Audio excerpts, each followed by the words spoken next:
So it is my pleasure to introduce and bring this panel together on travel and exploration.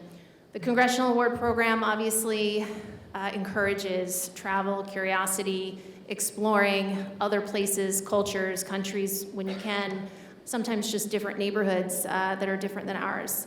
And we do that to build an understanding around how other people may live, what other communities look like, where we can play a role, and how we can build relationships. So in pulling this together, I am going to turn this over to our moderator. But first, I do want to thank the Atlanta Hartsfield International Airport. I want to thank Diana Leon Brown, our board member, whose support has really allowed us to do so many meaningful and impactful things for over 50,000 young people across the country. I want to thank Ricky for being here and his leadership with the airport, and I want to thank all of our guests. So with that, I do want to turn it to our board member, Sylvie Legier, for leading this discussion. Thank you in advance, and we look forward to a very fun hour of engagement. Thank you.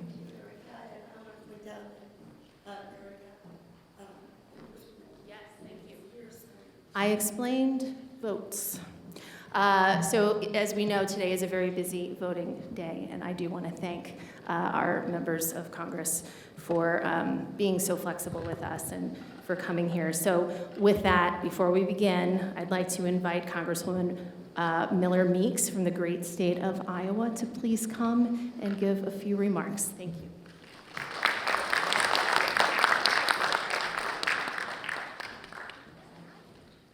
Okay, like I never stand behind podiums for obvious reasons. So first and foremost, thank you all for being here. Congratulations to all the Congressional Award gold medalists joining us today. We've had several in Iowa when I've been able to present their medal to them.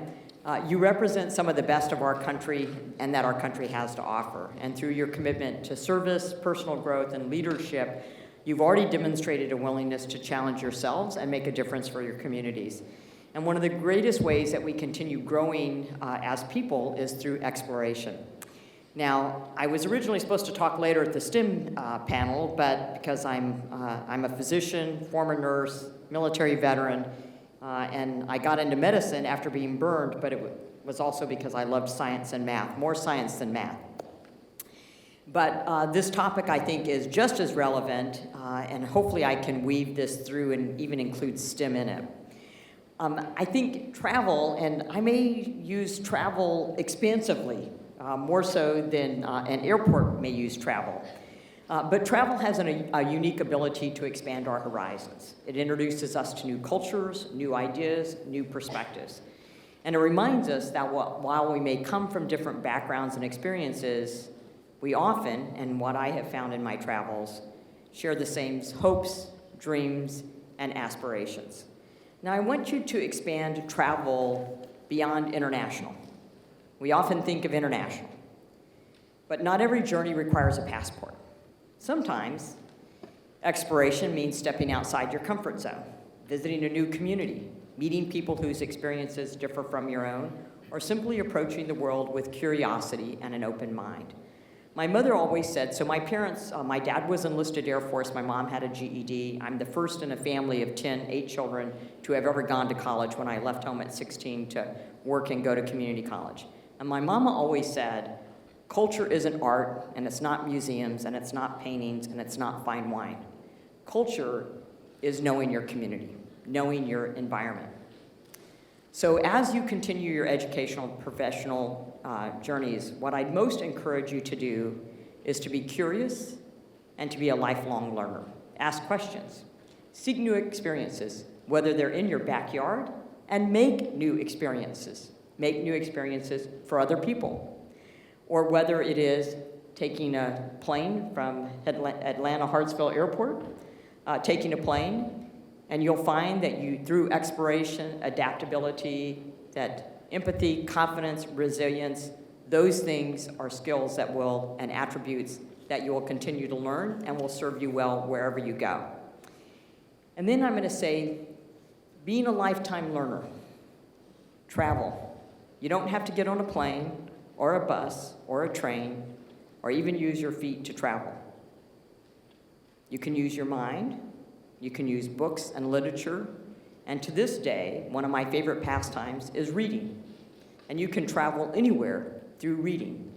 And you can explore through reading. Doesn't have to be a different location, doesn't have to be a new people, but reading and lifetime learning will help you explore. It also helps you in STEM, so I'm going to weave in your STEM here. So travel local, travel internationally, but how about we open our mind to STEM education, science, math, and outer space. So we're not even talking about outer space as a way to travel and to explore. And in Iowa, we've had several astronauts. Recently, I met with Admiral Raja Chari from Waterloo, who is one of our astronauts, and then several of the astronauts who just went around the moon. And I don't believe the conspiracy theory. I believe we landed on the moon. I just want to put that out there.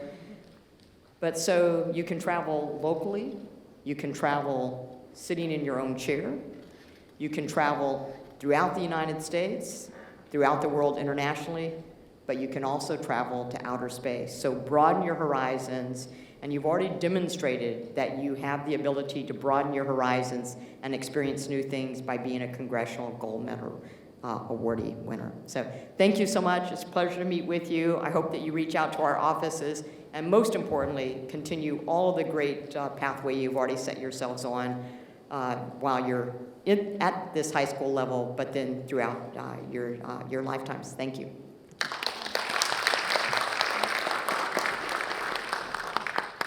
Thank you, Congresswoman. What a great kickoff to our conversation. So we'll start. My name is Sylvia. I am the co-founder of an organization called the Policy Circle, and we are a launchpad for women to become more impactful citizens in their communities. And I'm also on the board of the Congressional Award Foundation, and the component around civic engagement, around exploration, expanding your knowledge, is absolutely tremendous in ensuring that you all have opportunity to citizens and make contributions to our society. So it's my honor to be on this panel. I'd love to go through. Should I push? There we go. Push on button. So, well, I won't repeat. I'm Sylvie, and I am a member of the Congressional Award Foundation board. So it's my honor to lead this panel on exploration. So I'd love to invite my fellow panelists here to each of you introduce yourself and your role, and also share what travel means to you. We'll pick it up from Marianne Miller-Meeks. Do you want to start, Allison? Yeah. I'm happy to, and my light is on as well. Hello, congratulations to the winners in the room. My name is Alison O'Connor. I am the Senior Vice President of Communications at US Travel, which basically means I oversee the written and spoken word for the industry when it comes to representing the force for good that this industry is, through media relations, executive communications, marketing, digital, and research and data. So that's the long way of describing it. But what travel really means to me is the ability to grow and change your life. Travel has changed mine. I have lived in 9 different countries, and I have become the person that I have because of the journey that I've been on. So I'm excited to talk to you more about it. Good afternoon, everybody, and congratulations to all of our winners. My name is Brandy Bynum, and I have the pleasure of serving as the Unit Chief for Outreach and Engagement at the Department of Homeland Security's Center for Countering Human Trafficking, and I'm really excited to be here today to talk about all the great work that we're doing. Travel to me, I do it both in my professional life and my personal life. And it has allowed me to grow and learn about different people and different cultures. And so I think it just expands, and it has allowed me to grow and mature. Good afternoon, everyone, and also congratulations. How awesome. I'm Joy Brown. I am the Anti-Human Trafficking Liaison at Hartsfield-Jackson International Airport. And I wear two hats. I have the luxury of wearing two hats. I'm also the Assistant Director for ATL Experiences, Conferences, and Special Events. So in one role, it's very serious, and another role is very playful, sparkly, and fun. So that's how I stay balanced. Travel for me is expansion and exposure, growing myself, stretching myself, and getting to know different cultures and areas. So always something I enjoy doing. Like Brandy mentioned, I travel for work and I also travel for pleasure. Good afternoon. So I'm Ricky Smith. I'm the General Manager, CEO of Hartsfield-Jackson Atlanta International Airport. I'm surprised Joy didn't say this, the busiest and most efficient airport in the world. I have to say that, otherwise I can't go back home. I've been doing this airport management stuff for about 35 years now. I was the head of BWI for 10 years, head of Cleveland for another 10 years, and spent some other time at BWI. And so airport management is near and dear to my heart. For that reason, what travel means to me, one is job security, right? To the extent that you travel, there's some humor in there. To the extent that you travel, we stay employed. Travel is also a lot of other things. It's exploration, right? It's escaping, but it's also connecting, right? Travel is the ability to get yourself outside of your normal place, the place that you're most comfortable, so it also stretches you. It is also commerce. You know, our economies are supported by travel. It's also leisure, you know, our ability to relax, to get away, and to enjoy life outside of the demands of our work life often depend on travel, the ability to get away. You know, I remember watching this very popular show on HBO. It's called The Wire. And there's a scene in The Wire. I grew up in the neighborhood where The Wire was filmed. There's a scene in The Wire where a young kid is walking down Fulton Avenue with his boxing coach. And if you're ever walking down Fulton Avenue, there's a scene where you can see downtown, the skyline of downtown Baltimore from afar. And the kid looks at his boxing coach and he asks, "What is it like there? What is it like in that world?" I mean, he was in the same city. As a matter of fact, he was less than 12 stops on a transit bus system away from being downtown. But for him, that was a completely different world. If you go to Cleveland, you'll meet people that live on the west side that have never been on the east side of Cleveland, right? So travel, as the Congresswoman stated, travel is not just getting on an airplane or getting in a car, getting on a train. Sometimes you can just walk to the other side of the train track or walk to the other side of a highway, and it will really open your lives, your perspective a great deal. So travel means a lot of things to me, and I'm sure it means a lot of things to you as well. Yeah, thank you.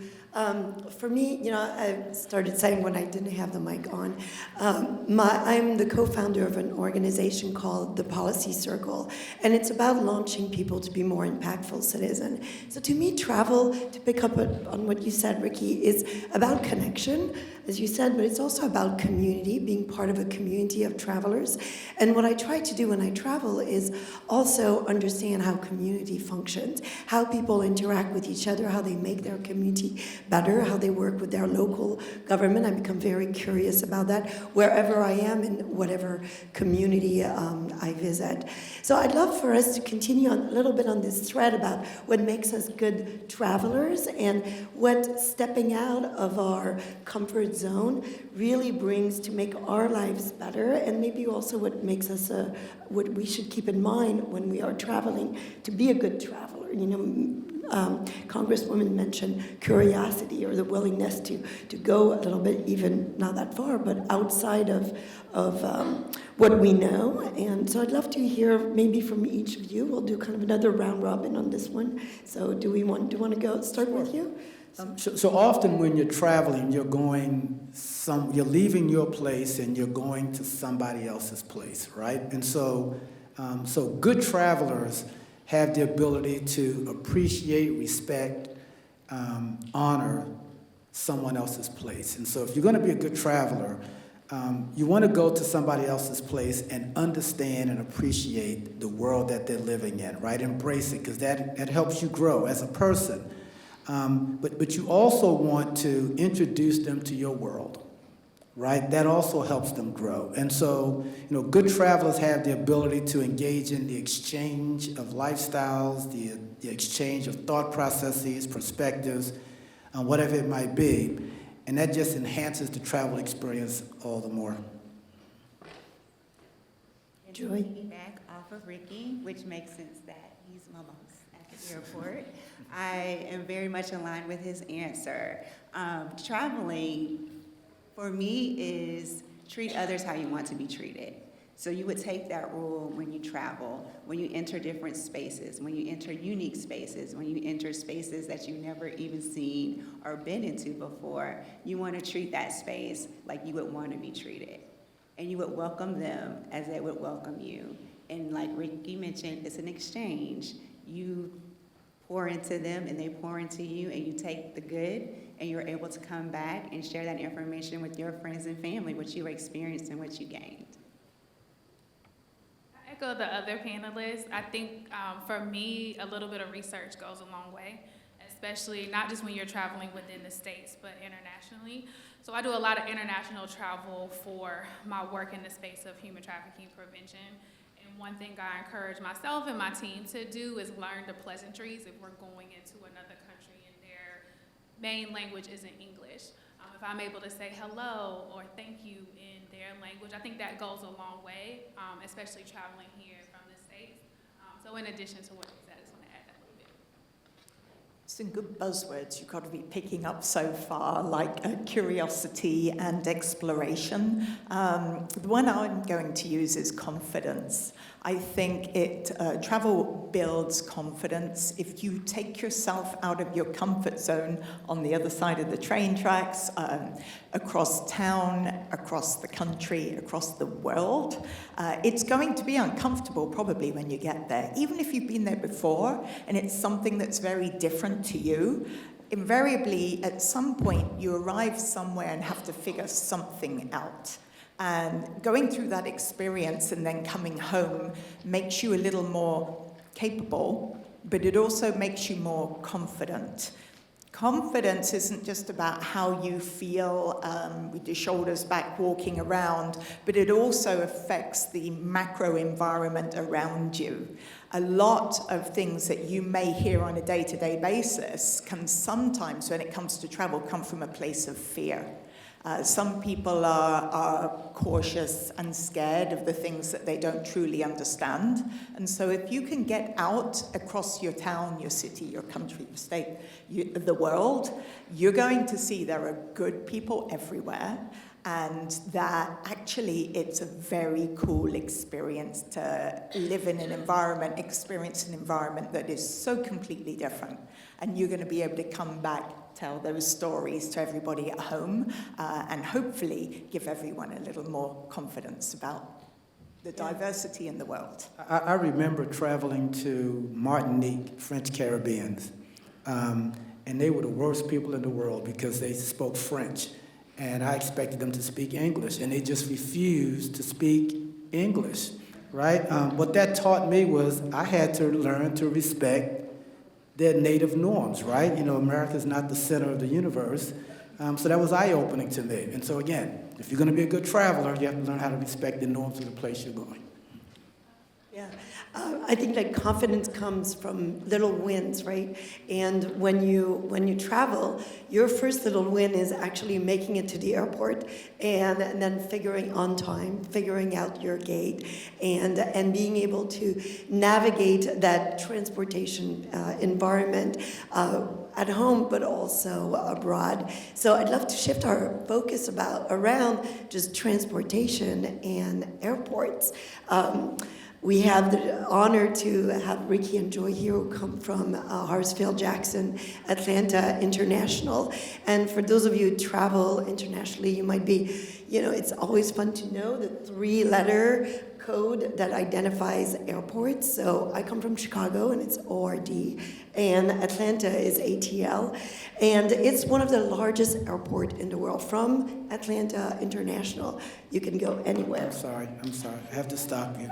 After you stop you, no, it is the largest. It's the largest. I'm sorry. It's what over 108 million passengers each year go through ATL. It's a city in itself. So I'd love Ricky to tell us about, and I think that's one of the things when you travel a lot, you discover all kinds of airports and how they function. So I'd love, Ricky, for you to talk about Atlanta International and how it's not just a place where you go through a line, it's security, and then catch your flight. There's a lot going on. And it'd be great if you share how we could demystify the experience at the airport and all of the opportunities to learn that there is at airports.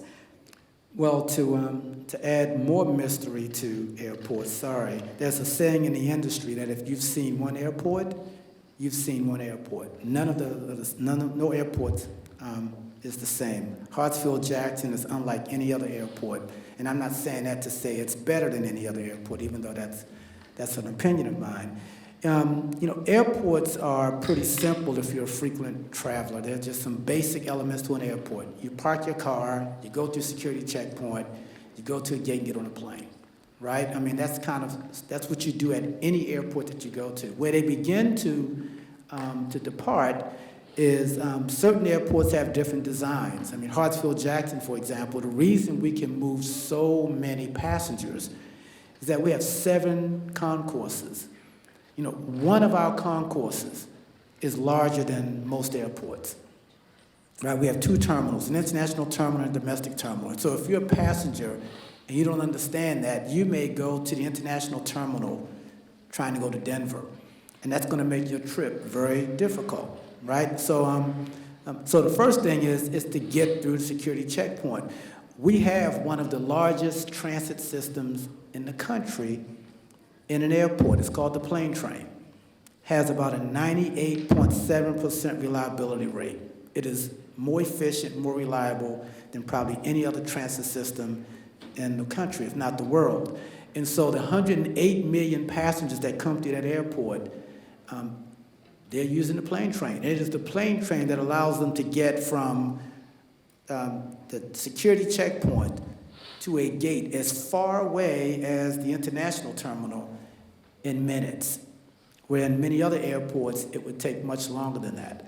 And so it's a well-designed airport. It has 5 runways, which adds to the efficiency. And the significance of that is most airports, the runways intersect. So you cannot have simultaneous operations at one time. You cannot have 2 airplanes landing and taking off at the same time. At Hartsfield-Jackson, the runways are parallel. Right? So we could have 3 landings and takeoffs at the same time, which enables us to move that 108 million passengers, or about 230,000 passengers a day, out of the airport efficiently. So all of that happened because some smart people 100 years ago, because the airport is now 100 years old, made some very smart decisions in terms of the layout of the airport. It's still a very old airport, right? And so there are some structural inefficiencies built into the airport. But be that as it may, even though Dubai may be a much newer airport and there are other newer airports like Singapore and other places in the world, they still have not been able to duplicate the efficiency that you find at Hartsfield-Jackson.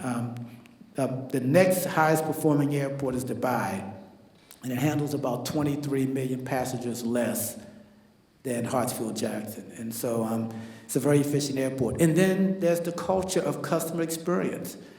Joy can speak to this as well. We live and die by making sure that our customers, every last one of them, has a pleasant experience. And sometimes I think we over-deliver, sometimes we under-deliver. But on average, we're often rated as the best, if not one of the best airports for customer experience in our class size. And that's because of our approach to customers. But the last thing I'll say is, airports in the U.S. are all owned by government. Some are owned by multiple governments, and that happens through an authority. Hartsfield-Jackson is owned by the city of Atlanta, just like Cleveland is owned by the city of Cleveland. BWI happens to be owned by the state of Maryland, but they're all owned by government, right?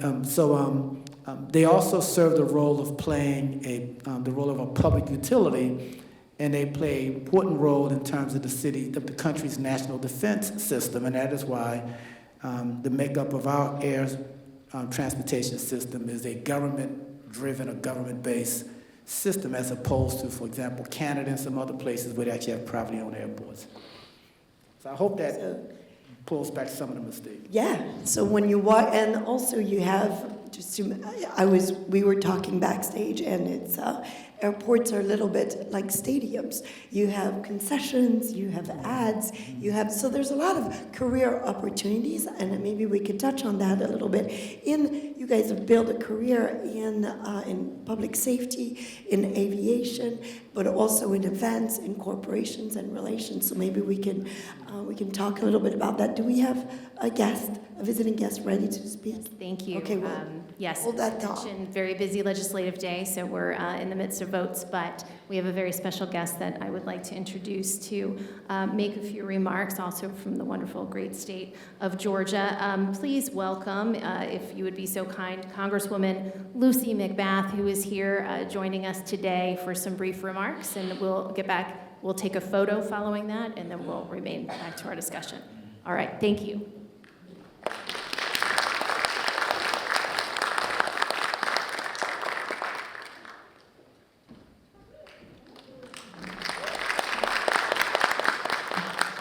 Well, good afternoon, everyone. Really excited to be with you. My name is Congresswoman Lucy McBath. I currently represent Georgia's 6th Congressional District, and as a point of privilege, I want to say, even before we get started, I used to be a flight attendant for Delta Airlines for 30 years in Atlanta. So I feel right at home. But I do represent the metropolitan Atlanta area. I am honored to be here today at the Gold Fest to celebrate all of your accomplishments.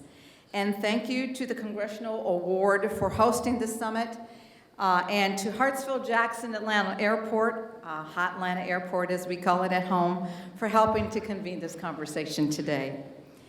Thank you to our panelists. Thank you to each and every one of you, Brandy and Allison, for sharing your invaluable time and your expertise. It's really important.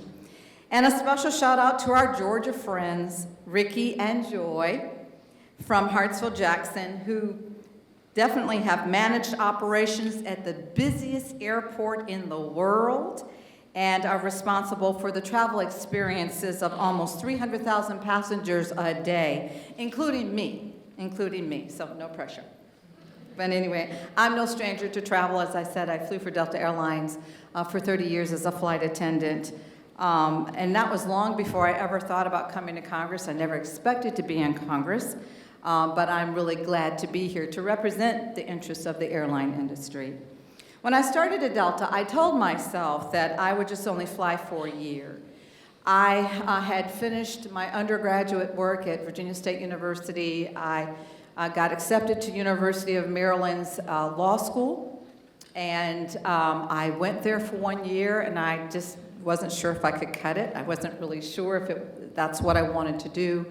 So I went to University of Maryland's career placement office, and I did a lot of interviewing. I kept thinking, all the big organizations and the big entities are coming here. I'll bone up on my interviewing skills, and I'll just get ready for whatever comes my way. And of course, Delta Airlines showed up, and I had my first interview, and I just kind of maybe thought I'd say whatever they wanted me to say, and they invited me to Atlanta, Georgia, and then I became a flight attendant going through their training. So I thought I was only going to be there about 1 year, but it was the best experience of my life. It has absolutely helped to prepare me for the work that I do here on the Hill. It broadened my perspective about cultures and ethnicities and how to treat people and customer service and branding and all of those things that I use here on the Hill every single day, but also to really make sure that I'm caring for the constituents that I am actually serving in Georgia.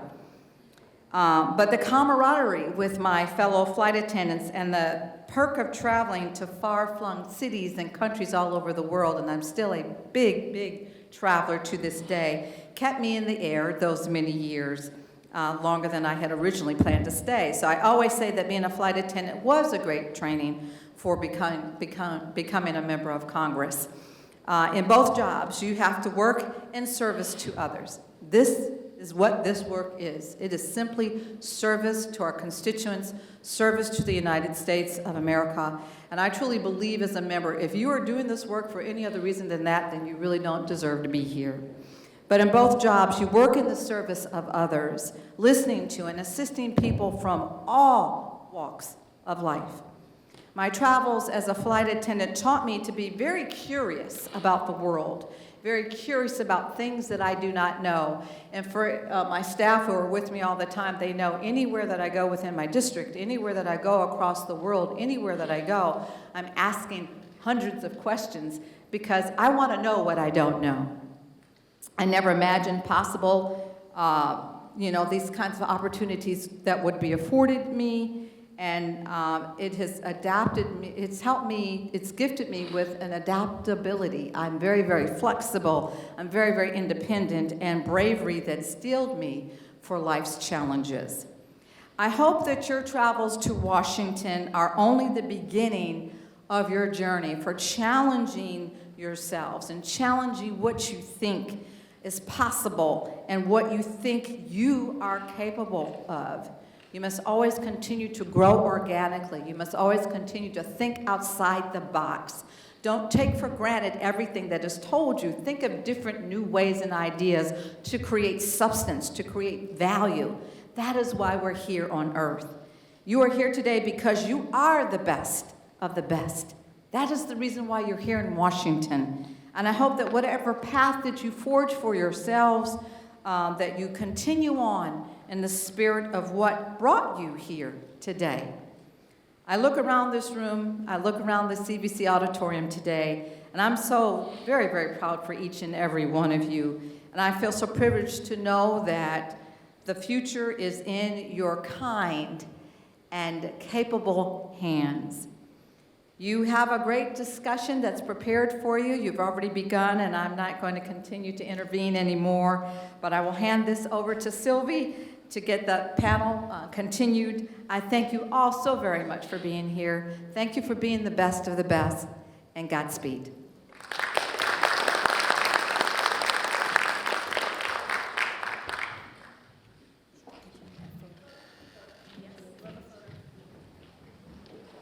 We could do a quick photo, and then we'll continue. Everyone, please join right in front of the table there.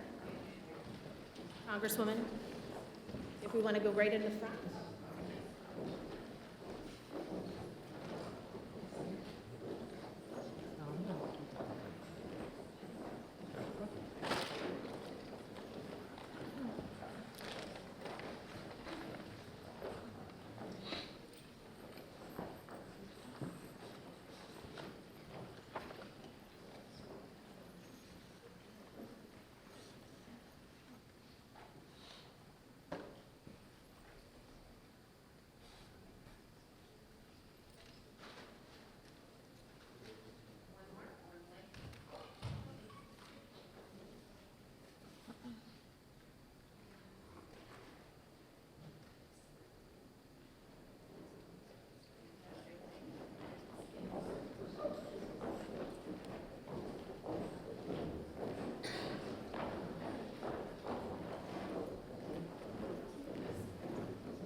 The Georgia representation.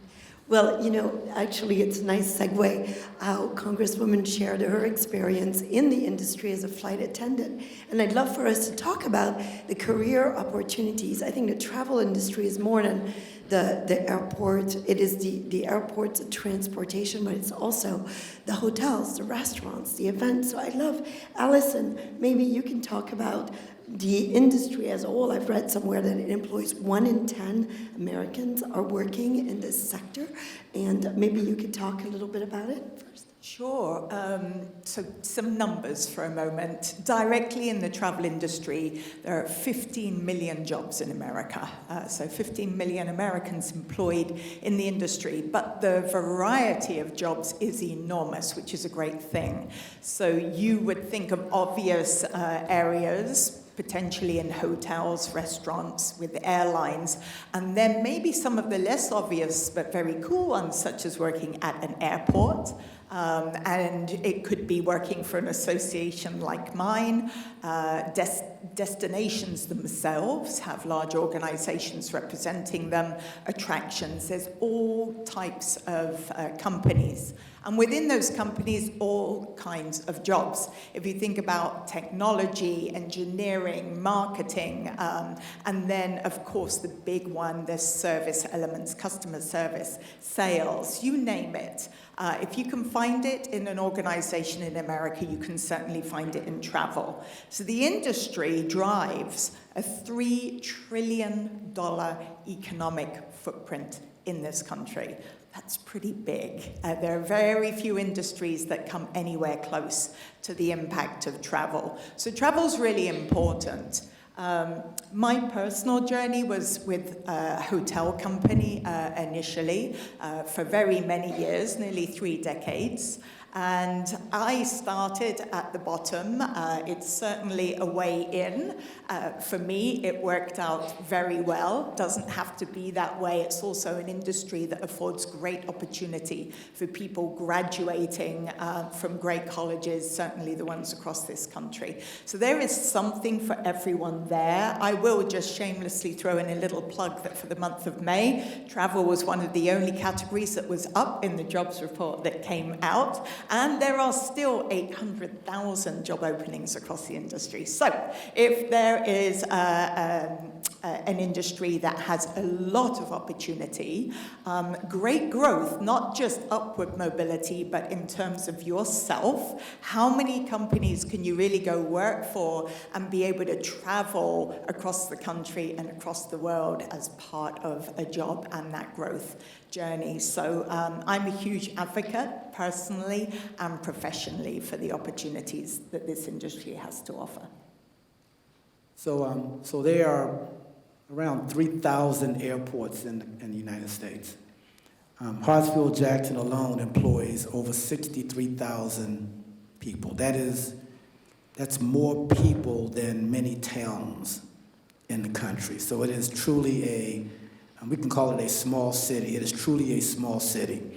The economic impact of the airport exceeds $34 billion annually.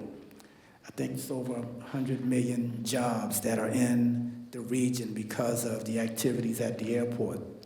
And those jobs, you'd be hard-pressed to find a career that's not needed at the airport. Technology, politics, law, finance, accounting, engineering. If you want to teach, you name it, all of those careers find themselves at an airport, especially an airport like Hartsfield-Jackson. And so if I could put in a shameless plug, and maybe I'm biased, it was not my intent as a kid to work at an airport. When I was a young kid, I was going to be a center fielder for the Baltimore Orioles. And they didn't work out very well.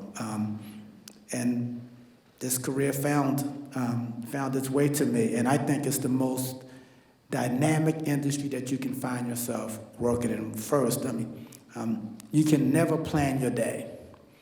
Every day is different. Every day comes with new challenges, new opportunities, new wins, new victories, which makes it all the more dynamic. And the reward itself, the impact we have on people's lives. We walk through the airport every day, and there are people that are excited, there are people who are sad, there are people who are just matter-of-fact about going wherever they're going. People are traveling for different reasons. People often see the airport as a mode of transportation, because most of you go to the airport, I always say, people don't wake up in the morning deciding, I just want to go to the airport. I want to spend my day in an airport. No, you really want to go through an airport, right? You're trying to get somewhere. So airports are a mode of transportation, but more important than that, we are economic engines. We drive the economy, we create jobs, we represent jobs, and we impact lives. And so if you want to have a career that is transformative, that is impactful, that is making a difference, that is part of something bigger than you, I don't think you found a better place than an airport in the airport industry.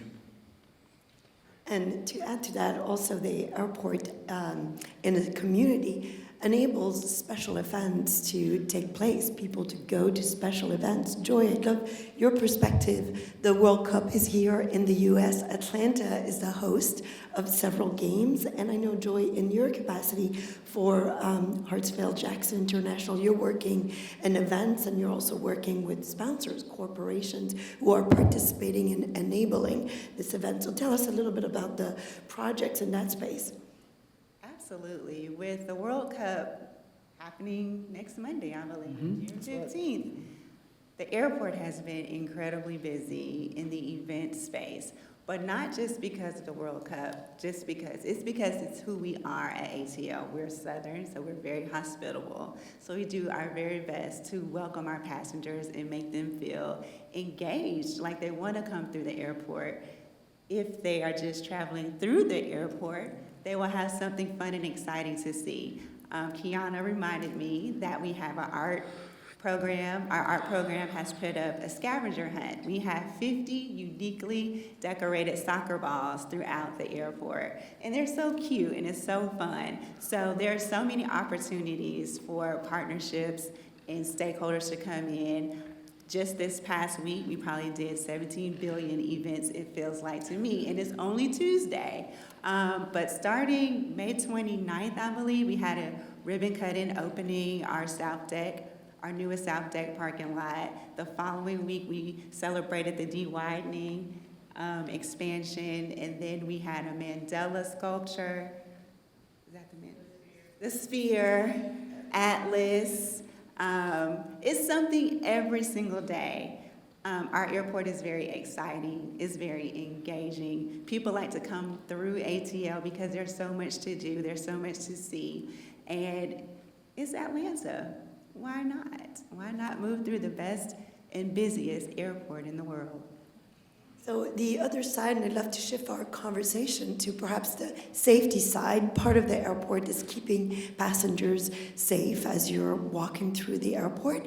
And also as we are encouraging you to travel, as we feel it's also our responsibility to tell you about the other side of traveling, of how are you aware of the potential dangers. When we travel, we're in a vulnerable space. We're out of our comfort zone. Things might go wrong. And a lot of times this is where predators or people who want to steal our phones, steal our things, see us, and we become a target. So I'd love to shift our conversation to make you aware of something that happens in every country in the world, sadly, and that airports, but also all of us, can be part of the solution. I'd love, Brandy, you spent your career in public safety, public service. I'd love for you to talk a little bit more, explain what is, there's something that's called trafficking that happens through everywhere and principally at airports and especially around large events. So Brandy, I'll take it to you to share. Thank you. So when we talk about human trafficking, a lot of times the public mainly talks about sex trafficking. One, because it's just easier to see when you're moving around, if someone isn't properly dressed or if a relationship doesn't look genuine. However, human trafficking is both sex trafficking and labor trafficking, and the federal definition is when someone is exploited for either commercial sex or labor through force, fraud, or coercion. And so one of those three has to be proved by an attorney or a prosecutor for it to be considered human trafficking. We talk about it a lot around large-scale events because there's a lot of people in one place at one time. So we, as Joy was mentioning, we have the FIFA World Cup that's coming not just to Atlanta, but to 10 other cities across the U.S., in addition to 4 others in Mexico and Canada. And so when we talk about raising awareness of a crime like human trafficking, we're really working with each city individually to tailor our public awareness to the needs of the people who are already there, the people who are working there, as well as to the millions of visitors that will be visiting these 16 cities across the next 2 months. And so it's important for us to establish partnerships, to have creative assets that you guys will see, not even if you're traveling, just if you're living in one of those cities or moving across those cities. And so it's important. So I don't like to say that we see an increase in trafficking. It's just a great time for us to raise public awareness when there's a lot of people somewhere at one time. It's been definitely a challenge for us at the department. I oversee the department's National Public Awareness Program, and it's called the Blue Campaign. And so if you came through Ronald Reagan Airport or DCA, since we're talking about those 3 letters, they're one of our partner airports. So if you picked up some baggage, then you saw one of our creative assets. You may have heard one of our public service announcements. So that's one way that we try to help raise awareness, because we know that sometimes people are trafficked through airports. But because people are traveling through an airport, it's a great time for us to get your attention to provide some type of education. So a lot of the work that I do is on the public-facing side, to create partnerships, establish partnerships, but also create training, because we want you guys to be aware that this is not a foreign problem, that we have people that are trafficked in our own communities, and we want you guys to know what it looks like so that you can appropriately report the crime to either the National Human Trafficking Hotline or to state or federal law enforcement. Joy, you are at ATL.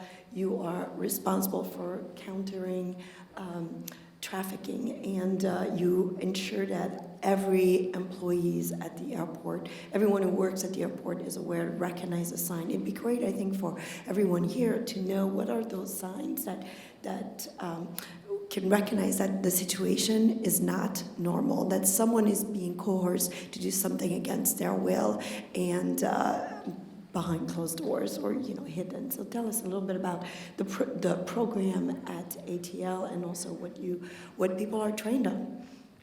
So one of the easier things to spot for us, and I say us because we would be the natural public, the travelers, the passengers, versus an employee that's properly trained to spot and see, would be someone who looks like they're under distress and they're traveling with someone and they look very uncomfortable with the person that they're traveling with, or they have their head down, they're not saying much, and they're being kind of directed and guided in a very uncomfortable way.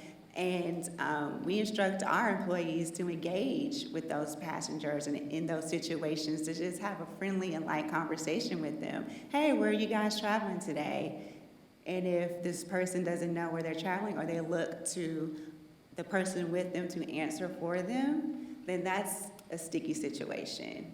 That's something we would want to escalate. And in our airport, we said call 911, so the subject matter experts can step in and do their job to help figure out what's going on. So if you see something like that, you don't necessarily have to engage the person. You can absolutely call 911. Our emergency command center is located right there at our airport, so you don't have to worry about how long it would take for someone to get there. We have officers in plain clothes and officers in uniforms throughout our concourses, so someone would get to you very quickly to address the situation. And whether it was something or it was not something, the important thing is that you did something, and you won't carry, oh, I should have called, oh, I should have said something. You won't hold that with you because you just stepped up and did something anyway.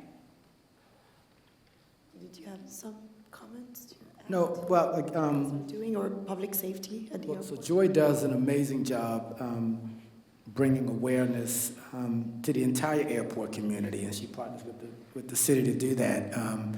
And again, we're talking about 63,000 employees and passengers that come through every day. To try to support what Joy does, we do have infrastructure in place. We have multifaceted law enforcement community, including the Atlanta Police Department, federal agencies, state agencies. As Joy said, some are uniformed, some are undercover, not so obvious to recognize. We have almost 15,000 cameras at least all over the airport. There's hardly anywhere you can go on the airport and not be seen in our in our operations center, except the restrooms, of course. And we just layered our entire camera system with AI technology. And so now the camera system is more intuitive than we would be as human beings. And so even if one of our employees is not watching the camera, the AI technology is still tracking individuals. And so the system has the ability to, because of all the data associated that's feeding into this AI system, it has the ability to recognize somebody who might be a threat before we even recognize them as a threat, and alert our public safety officials so that we can take the appropriate action. And that certainly helps our efforts against human trafficking, right? Because we have the ability to track people who are engaged in unwanted behavior. I think I'd like to add that when you travel alone, I've traveled alone, I think one of the greatest things for yourself there's one piece about detecting something that's wrong, and one of the key things to travel safely is preparedness. You have confidence when you know where you are going, what are the emergency numbers to call if you see something from your viewpoint that is not right, or if you feel that you are in an unsafe situation. But also when you're prepared, where you know which gate to go to, when you have a plan on who's going to pick you up at the airport or how you're going to get to your housing, you avoid any kind of situation of people coming up to you, soliciting, asking if you need help, and then you're in a vulnerable space and you kind of expose yourself to maybe be at risk of being, some things wrong could be happening. So I think preparedness is really key. It builds your confidence, and also it allows you to avoid being in difficult situation, and understanding that at the airports where you are, there's a 911 number. The resources are there to help anyone that you see who needs help. So I think we have a video. Do we want to play it now? Do we want to play a short video?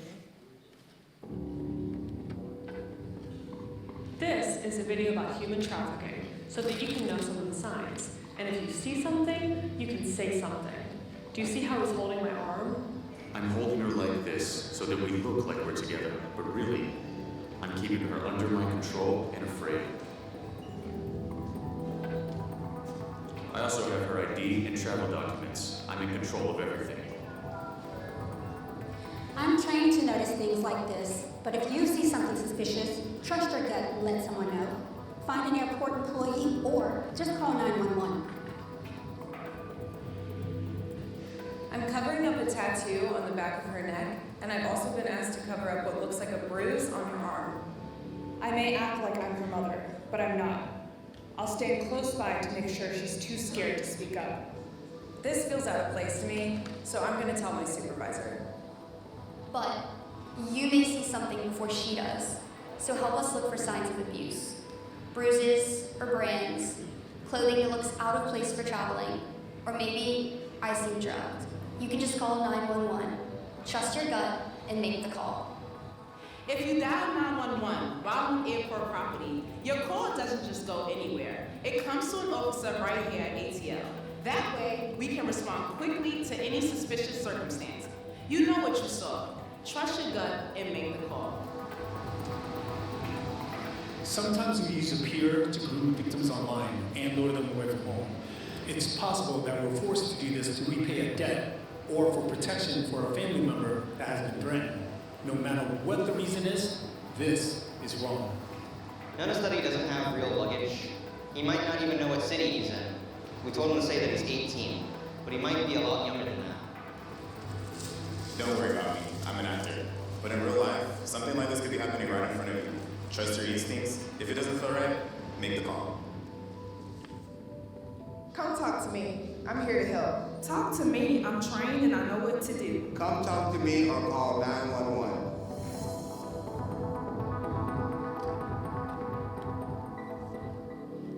That's a good video. Brandy, Joy, do you guys want to add something to the video or the campaign?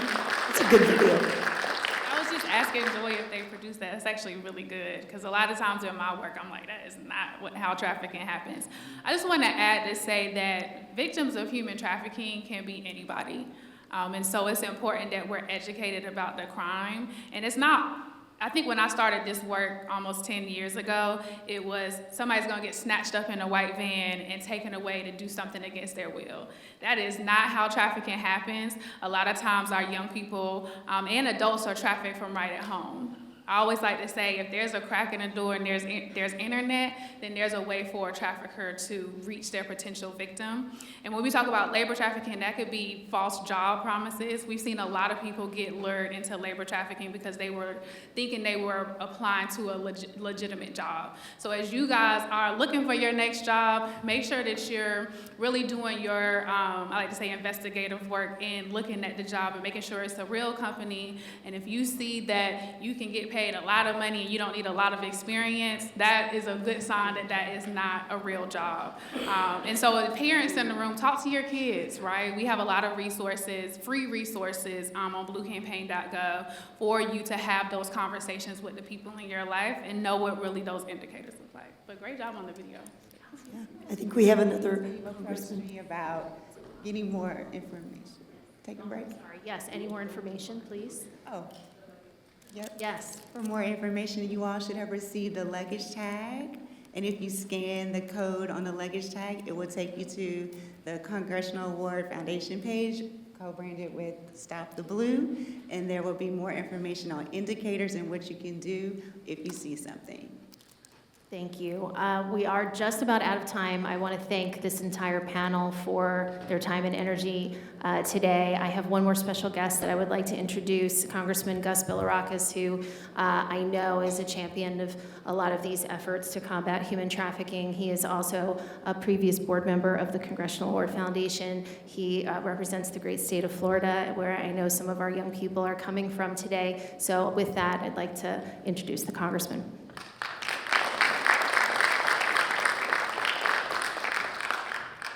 So much. I appreciate it. How many people are here from the state of Florida? A lot. Very good. Excellent. Thank you. Well, let me just say this is a great organization. I want to thank the Hartsfield-Jackson Airport, too, in Atlanta for all their work they do on preventing human trafficking. It's a real issue, a real problem around the United States. I know we have issues in the Tampa Bay area as well. I represent the Tampa Bay area, so it's a great cause, and thank you for all your hard work. We appreciate it, and I know we're making a lot of progress, but much more to come.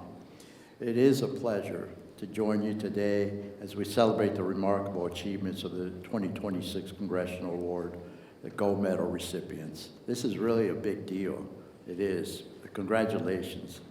To each of you, the 177 young men and women being honored this year. Again, congratulations. I want to congratulate your parents as well. And your cousins, maybe your siblings as well that participated in nieces. We aunts and uncles that have actually helped raise you, what have you, your entire community. It's really wonderful work. What an accomplishment. You have earned the highest honor Congress can bestow upon a young person, and you should be incredibly proud of what you've accomplished, seriously.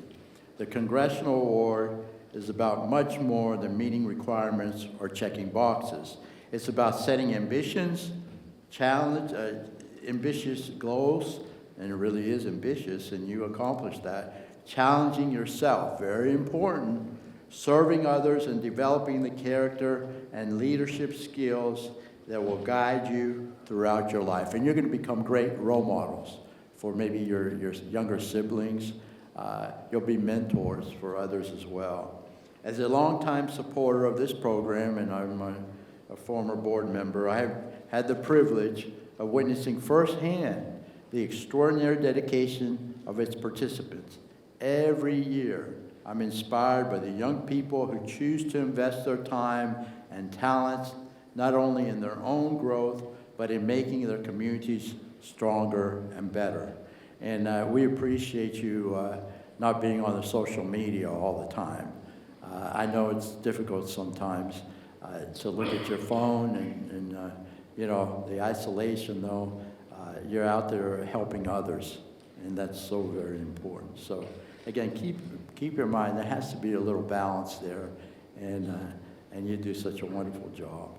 So one of the pillars of the Congressional Award is exploration and personal discovery. That's why I'm especially pleased to participate in today's discussion on travel and exploration. Travel has a unique ability to broaden our horizons.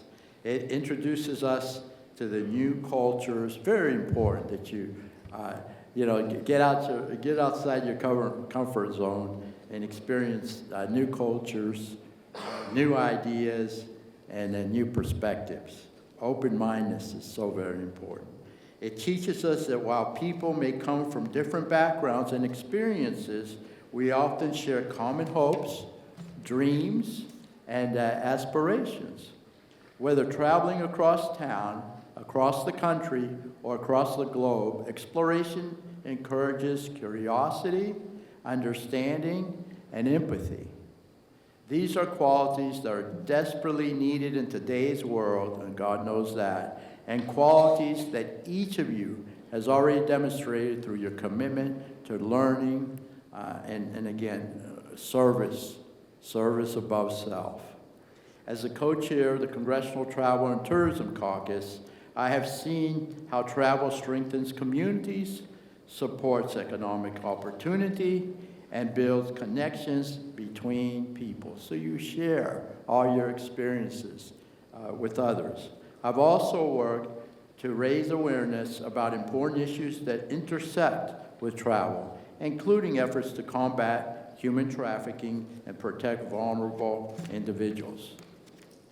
Responsible travel not only expands our understanding of the world, it also reminds us of our responsibility to help make that world safer and more compassionate. To all today, again, to all the awardees, I encourage you to continue exploring, learning, and challenging yourselves. Continue asking questions. Continue seeking new experiences. Continue serving others.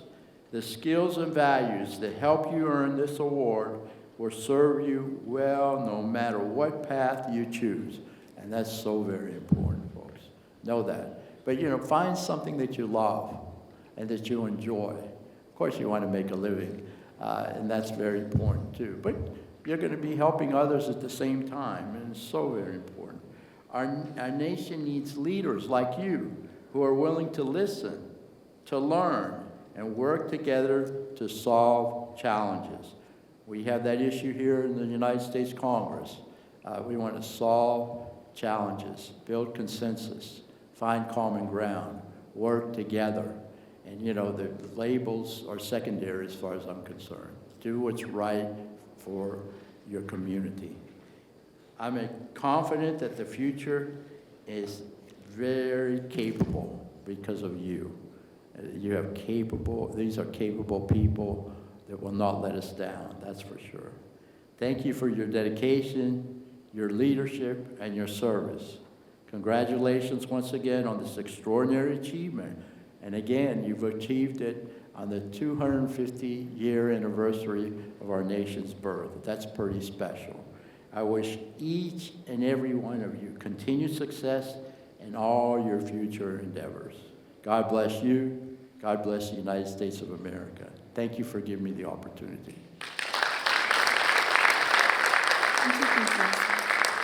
Well, thank you. I think we are, do we have time for a question? We're done? Great. So we're done. So thank you, my fellow panelists, and wanted to just...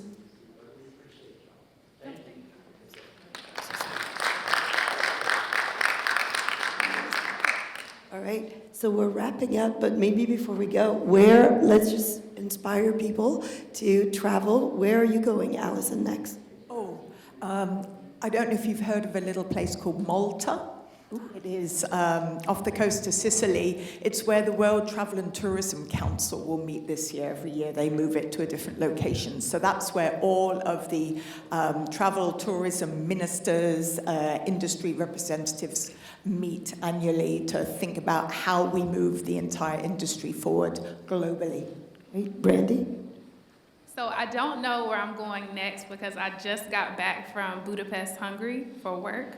I was there for one of our international law enforcement leadership academy. So TBD on the next trip. So I'm just unpacking from this last trip. Joy? For me, I'm not going too far. I just need to get to a beach quickly. So I will be going to Savannah, Georgia. That's my next trip. Oh, for me, I've been traveling a lot for the last couple of weeks, so my next exotic trip is this place called Midtown. It's a section in Atlanta that I call home, where my apartment is, and so I'll be going there to get some rest. And I'm looking forward to going back to Nepal. I was just there in the spring and saw an incredible project to bring down trash from Mount Everest.